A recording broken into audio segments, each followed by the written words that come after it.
This is take 2 of filming this video, which I think goes along with the freak out portion of the title. We are monsters.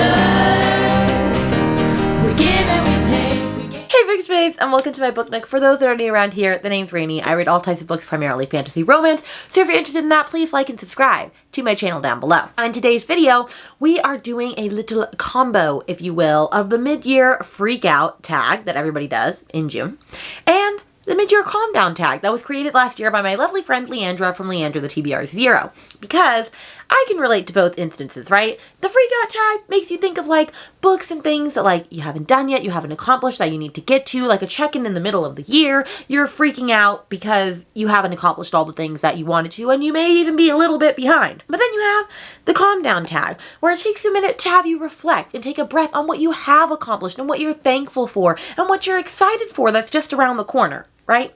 And so in both aspects, I am a very chaotic gremlin, as I'm known to be, but I can be calm and chill sometimes. And I strive to be that more, which is why we're going to be answering those questions as well. So I'm going to timestamp everything down below in case you're more interested in the freak out tag questions over the calm down questions. I recommend watching both because they're super great. And I will put all the questions underneath here too in case you are interested in doing this tag for your own self. And we are going to just get started with the mid-year freak out tag book questions. The number 1 starts with the best book that you've read this year. And I actually cannot answer that because the best book that I read this year was for a project that's coming out in July. And that's all I'm going to say on that. Keep eyes on my channel for that. But if I had to go with my second best book of the year, it would have been On Wings of Blood by Briar Bolin. Okay, I read this a couple months back and I absolutely was obsessed with it. Think Zodiac Academy, think Fourth Wing, think Vampire Academy, think Hunger Games-esque, okay? Trials, tribulations, fake marriage, the whole shabam with vampires and dragons and whatnot, okay? It's really good. The writing is not the best thing ever, but you know sometimes when you just vibe with a book and you're just there for the ride, this is a there for the ride journey, and I just love it. The banter, the romance, the steam, everything. And the most exciting thing is Miss Briar Bolin is going to be at Villains and Vixens this year, which is a book conference I'm going to in September. I'm going to get her to sign my books. I'm going to get to fangirl with her in person. I'm living, I'm laughing, and I'm loving. We have the best sequel that you've read so far, and that definitely has to go to Lost and Lassoed by Lila Sage. I absolutely love this series, Rebel Blue Ranch by Miss Lila Sage. She's an all-time favorite author. This is the only series, fun fact, that has ever gotten all 5 stars for me, which is wild that this little cowboy romance managed to slip through the cracks and get it done. But I love Teddy and Gus, okay? Teddy and Gus are everything to me. I love a single dad romance. I'm a hoe for a single daddy and a cowboy romance, okay? I love what I love. I can't deny it. I ate this shit up. It was just so cute. It was done so well. It's my favorite in the series, and I need to get to Wild and Wrangled, but I am very soon for the amazing readathon. Then the next question is a new release that you haven't read yet, but you want to. And of course, there are 1,000,001 books for that, but I do have a couple that I've put aside for this. We obviously have The Night and the Moth by Rachel Gillig, because I absolutely loved One Dark Window. I am reading this for my Tortured Readers book club with Katy in June. However, we couldn't find a time that aligned for us to read it together or like sprint, so we're reading it just through Discord. I know she's started it already, so her thoughts are in there, but I heard that there's a fun, chaotic gargoyle in this, and I need to know what that's about. Then we also have The Conditions of Will by Tessa Hastings. She has written my favorite contemporary romance series of all time, Magnolia Parks, and so I need to get to the bottom of this. I did start tabbing it, so I need to continue. I am going to be buddy reading this in July with my friends Victoria and Kelsey, so I will be getting to this eventually, but I can't not wait for this. And then we also have A Curse Carved in Bone by Danielle L. Jensen. This is the sequel to A Fadington Blood, which I absolutely loved and gave 5 stars last year. I'll be buddy reading this with Julie, I believe, in July, because we both really enjoyed this, and I can't wait to just continue out the story. Next question is, what's your most anticipated release for the second half of the year? And let me make sure I get the title right. It's obviously The Fallen and the Kiss of Dusk by Carissa Broadbent, which is the second book in the second set of duologies for the Crowns of Nyaxia series by her. We're not going to talk about how the first book in the next series was a 3/3.5 star and how it derailed into a journey book, and I felt like because of that, I didn't connect with the characters very much. We're not going to talk about that because that hurts my soul, considering this entire shelf is Miss Carissa Broadbent, because Serpents is my favorite romantasy of all time. We're not going to talk about that. What we're going to talk about is how this is going to be a banger, and it's going to go back up. The trajectory is going to go back up. I'm calling it now. Then the next one says, what is your biggest disappointment? And I have a couple. My biggest one is Say You'll Remember Me by Abby Jimenez, considering it was a 1 star and it was trash and it literally sucked. I feel like it was torturing people for torturing people's sake, and the animal cruelty was absolutely abysmal. It was just No.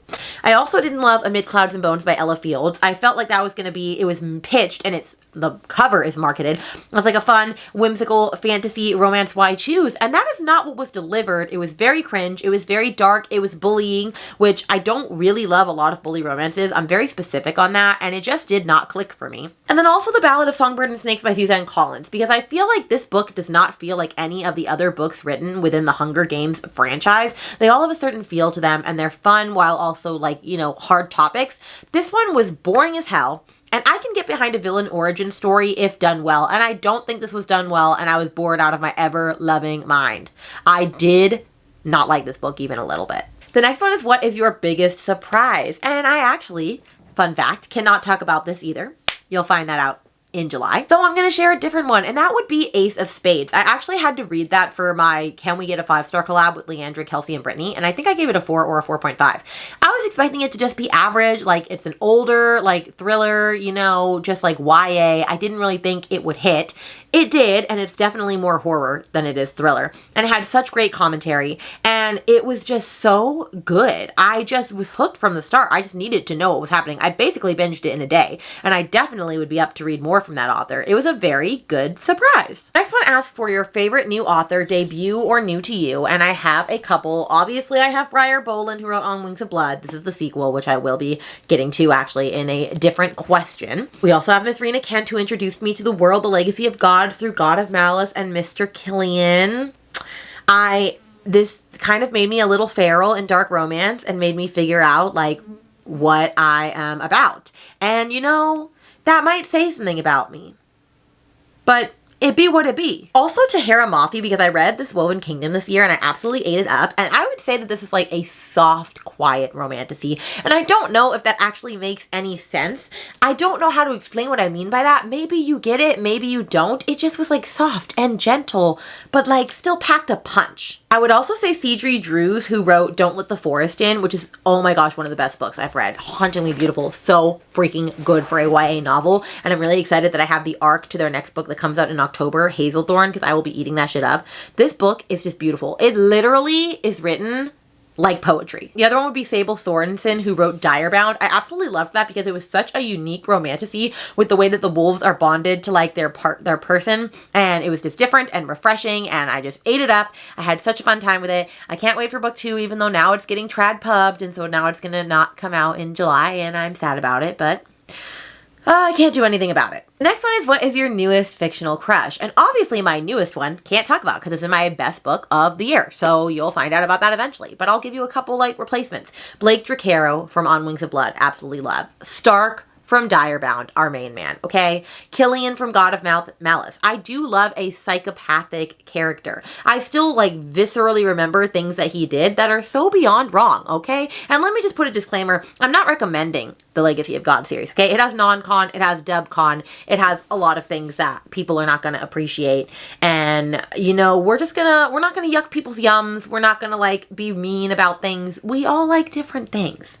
But Killian lives in my head rent-free 24/7. Then we have your newest favorite characters, and I have a couple. I have Katarina Shaw from The Favorites because she's just a badass bee who I aspire to be in the ice skating scene. I mean, not really, but she's very like Daisy Jones coded, Taylor Jenkins Reid, that whole shebang, and I just loved it so much. But I would also say Thomas and Andrew from Don't Let the Forest In, okay? I need to protect those babies at all costs. They are just the perfect little couple. I need to cherish them and hold them sacred forever because they are just so pure and so, I just love them so much. The next one is a book that made you cry.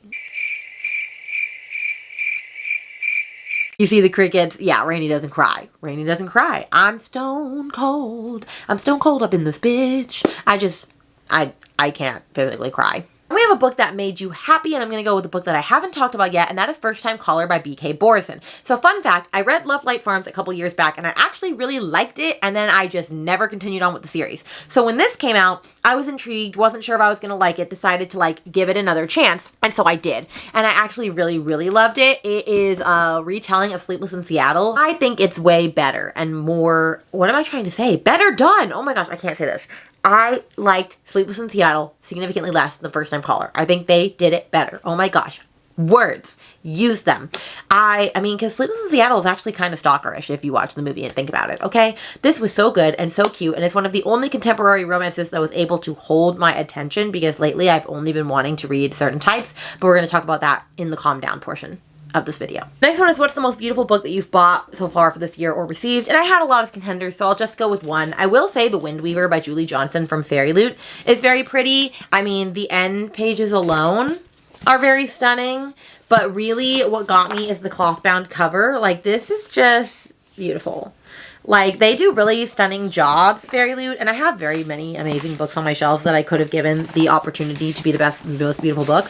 But I do really like this one, and so you know what? That's the one that gets the vote for right now. And then the last question is, what books do you need to read by the end of the year? And there's literally so many, so I'm just going to share 5. I need to read The Bond That Burns by Briar Bolland, because I need to continue on with the sequel so that I can also get her to sign this and I can crush and gush and hopefully get some insider info from her. I need to read The Lives of Lena, because I need to know what all the book talk girlies are saying when they're obsessed with this. And there's a special edition of this on Ink Pages right now that I really want to buy, but I don't want to buy it if I don't like the series, so I need to prioritize this sooner than later. I also need to read The Goddess of by Randy Garner, because I've been seeing this around for a hot minute and I want to make sure that I love this. And if I love this, I'll join her Patreon before the new book comes out and we get like signed copies and extra artwork and all that stuff. I need to read The Never List by Jade Presley, because Brie and Brittany both gave this a 5-star, I'm pretty sure, and it is a why choose romantic that snuck up out of nowhere, and so like, why have I not read this yet? And then I would also say Fearless by Lauren Roberts, because I just need to continue the series. Like, I need to get her done. All right, now we're on to the mid-year calm down portion of this, and the way that she broke this down is through different categories of like thankfulness, hydration, detox, positivity, all the fun stuff. So let's get started. First off, it talks about thankfulness, what 2025 has given me so far, and there's been a lot of things. I had an amazing second year of Get a Clue Readathon. This is a readathon that I created based around the game Clue. If you're interested, it's coming back in February 2026, and I feel like I had a really good crowd of people this year, and I had amazing co-hosts, and it was so fun, and I have so many more things in store for round 3, so get excited for that. But yeah, I just feel like this is where I really hit my stride in BookTube this year. I would also say that I have a very special group of friends, like, and I have a bunch of friends on BookTube, but like this year in particular, I feel like I've really become closer to like a specific group of friends, and we talk every day, and I know that I can tell them anything, and they are here for me even in real life, and that's what really counts, is being able to talk to friends even outside of like bookish stuff, which I very much appreciate, and I love these people so much, and you know who you are. And also the fact that I have friends that I can attend bookish events with, like to Villains and Vixens. I'm so beyond excited that this community has provided me the opportunity to not only gush about books, but to be able to find my like-minded people that want to gush about books with me and like do stuff in person. That's living the dream, y'all. Then we have Relaxation, which is what's your most relaxing book? And I'm not gonna lie, I don't read relaxing books. I don't read cozy books. I don't really care for this sort of thing. So this one is kind of stretching it out a little bit. I would say that Wild as the Witch by Rachel Griffin, only because like it has to do with nature and animals and saving an owl from like this preservation society while also having a witchy romance involved. And while it's not necessarily cozy, it's the coziest book I could put, because any cozy book that I did read this year, I DNF'd, like Traveling Cat Chronicles and whatnot. That would have been the perfect answer. However, I don't actually think that's a very cozy book either. It's pretty sad if you think about it and know what happens. So you know what? This is the answer. This is the answer you're gonna get. Then we have Hydration, which is a book that I needed. And honestly, I really needed my Catching Fire reread. I needed my whole Hunger Games reread in general. I did reread it so that I could read Ballad of Songbird and Sunrise on the Reaping. And Catching Fire is just so beyond good. That book is so good. And I just needed a really good book that I could sink my teeth into, that like packs a punch and gives solid commentary on the state of the world that we are in, okay? And Catching Fire gave that, and it just reminded me how much I love that book, how much I love the characters, how much I love the story, and sometimes a really good reread is just something that you need. However, I will also say God of Malice, because I needed a dark, disturbing book, and a dark, disturbing book that I got. I wanted dark romance, but I felt like a lot of the dark romance I had been reading yet was very light and fluffy, and this was not that, and this was what I needed. I needed a psychopathic man.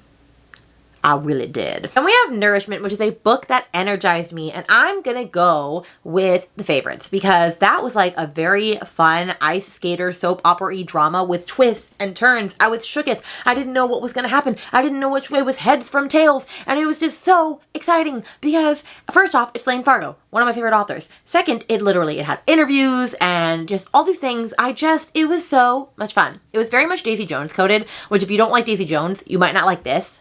But I'm telling you, it was like a telenovela.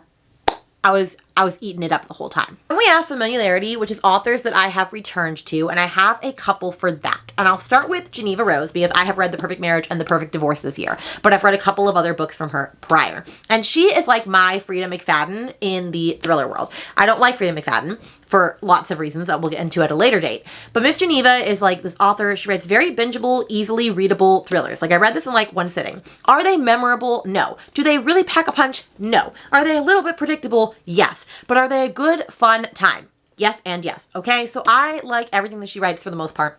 Sometimes she gets like 3 stars and whatnot, but I'll always pick it up because I know that I'll still have a good time when I'm reading it, even if it's not like my most favorite thing I've ever read. So she is a tried and true author for me. Of course, obviously Lila Sage, because I love her, and like I talked earlier, she is the only series that I've given all 5 stars to. I can't wait to read Wild and Wrangled soon. She has another book coming out at the end of the year called Soul Searching, and you better believe I'm going to be all over that. I would also say Lucinda Berry because I just read a novella by her that goes along with The Perfect Child, and I've read 2 or 3 books by her, and she also is a thriller author that I really do genuinely enjoy. And I like that she also was a therapist, so she kind of like puts that real world stuff into her characters, and I like it a lot. And then also Taylor Jenkins Reid, because I did just read The Evidence of the Affair, which is like a novella that she wrote, and I love everything that Taylor Jenkins Reid writes, so it was really great to be back in like her world and her writing. And Atmosphere is actually staring at me on my shelves, which means I probably should get to that sooner than later because she is the reason I got back into reading. Then we have Healthy Risk, which is outside of my comfort zone, new read or new to me author.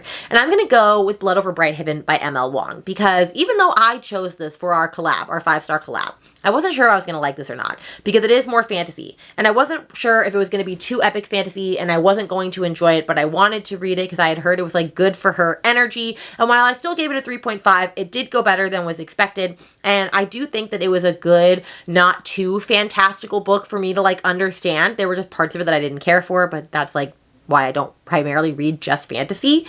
But I'm still glad that I tried it, and I do still want to get to sort of Kaigen by her at some point. Then we have Reflection, which is changes in my reading taste. Well, obviously I'm full on romantasy now, although I have not been feeling very drawn to contemporary romance as of late, unless it is a Western. Hence why I just got a special edition of a new Western romance called Between the Pines, which I really want to get to sooner than later. This looks so cute. However, the main guy's name is Lincoln, and that kind of poses a problem with my tiny child, but neither here nor there. I don't want to read contemporary romance unless it has cowboys in it lately. I don't really know why. The other ones just bore me. I'm like, oh, they're not exciting. They're not like magical, but like cowboys aren't magical either. I don't know. I can't explain my own problems, okay? I still love dark romance. I haven't been prioritizing it as much, but I still do love it. And through a project that's coming out in July, I've been getting back into my horror bag, which I've really appreciated. And I'm starting to figure out what I do and don't like in horror. And there definitely are things that I like, and there are definitely things that I don't. Then we have Detox, which is a book or a habit I'm leaving behind. And I have some books that I'm definitely leaving behind, like Ballad of Songbird and Snakes, because that book was garbage, and Say You'll Remember Me by Abby Jimenez. However, as far as habits to leave behind, I don't know what to leave behind because, for example, as much as I would love to not buy as many books as I do, and as much as I would love to not like start a new book like every other day and have like 20 currently read books, like that is like Casa de Barton. That is me, and that's not going to change. And I shouldn't force myself to fit into a box that is not going to fit me. So I don't have any habits that I'm going to let go of at the current moment. I'm sure I'll think of one as soon as I stop filming. And if I do, I'll post it right here. But you know what? I'm good enough for now. Then we have Positivity, which is an anticipated book or event. Obviously, Villains and Vixens in 2025. I just bought my airfare tickets to go in September to Dallas, and I am so freaking excited. I'm going to be meeting Katy, Vanessa, and Bree, and Sarah, and Amanda, and we are going to have so much fun, just live, laugh, loving, meeting favorite authors, meeting other bookish people in the area. I just know I'm going to have a blast, and I am just so freaking excited. I've been waiting for over a year. Also, Battle of the Booktubers in July, okay? This has been, the championship round has been going on from January to July, and we read 10 books in secret, and it is coming out in July. And Danni Dabbles has done amazing work, okay? So you need to go subscribe to her if you haven't so that you don't miss out on all of the things because it is going to be epic. I need you to watch all of the competition and watch me crush it, okay? But seriously, Danni put so much work in, you really should go subscribe to them so that you don't miss out when the championship round begins. And then I'm also just excited for like my friends' readathons. Like my friend Nell is doing Mystic Readathon, I think in September. My friend Leandra does TBR Harvest in October. And my friend Kirsten does Relaxation Readathon every other month. I really just do love supporting my friends when I can. And the last one is looking ahead. What are some personal plans or goals for you? Obviously, I want to hit 2K subscribers. I'm at like 1,600 pretty much right now, so I have like 400 to go. I think it's manageable. We'll see if I make it or not. If I don't, it's totally okay. Everyone grows at different stages. I also want to start figuring out what I want to do weekly vlogging wise, because I like weekly vlogs. I love watching weekly vlogs. I love doing weekly vlogs, and doing them for the Amazing Readathon has kind of gotten me used to vlogging every day. However, I don't necessarily always want to do a theme because I am a mood reader by heart and I need to be able to just pick up a book when I want to, but I know that themed vlogs also do well, so it's like the ever-present struggle. I just need to figure out what I'm going to do with that, and I also just want to get a consistent content plan as well, like, oh, you make TikToks on this day, you make Reels on this day, you make your YouTube video on this day. Will I ever get to that? I don't know, but like that's a goal I always have running in the back of my head. And then I really do want to continue making progress on anticipated reads for the year and reading them in the year that I bought them in, because I don't want what happened last year where I bought a lot of books and I didn't get to a lot of them, and so now there are 2024 reads that I still haven't read. And it's like, okay, well, how long are you going to wait before you read those? You need to get to them. And I'm doing pretty good for 2025, but I could definitely be doing better. And that is the end of the mid-year freak out and calm down tag. If you got to the end of this, let's put a horse emoji because I'm looking at a cowboy romance right now, and let me know what your most anticipated release for the second half of the year is. I think that's a good question to land with. If you want to do any of these, consider yourself tagged. The questions are all underneath this video. I want to give a special thank you to my patrons. You are so helpful and I love you so very much, and the air just kicked on, so I'm going to make this short. But basically, if you ever want to join my Patreon, it's friends themed. We do all sorts of fun stuff in there. We're going to be doing a really exciting readathon coming up in July based off of my TBR games, so get excited for that. You can find all the information underneath of this video. Make sure to follow me on all social media platforms at Rainy Blue Reads. And with that, my friends, I will see you in a video very soon. Bye!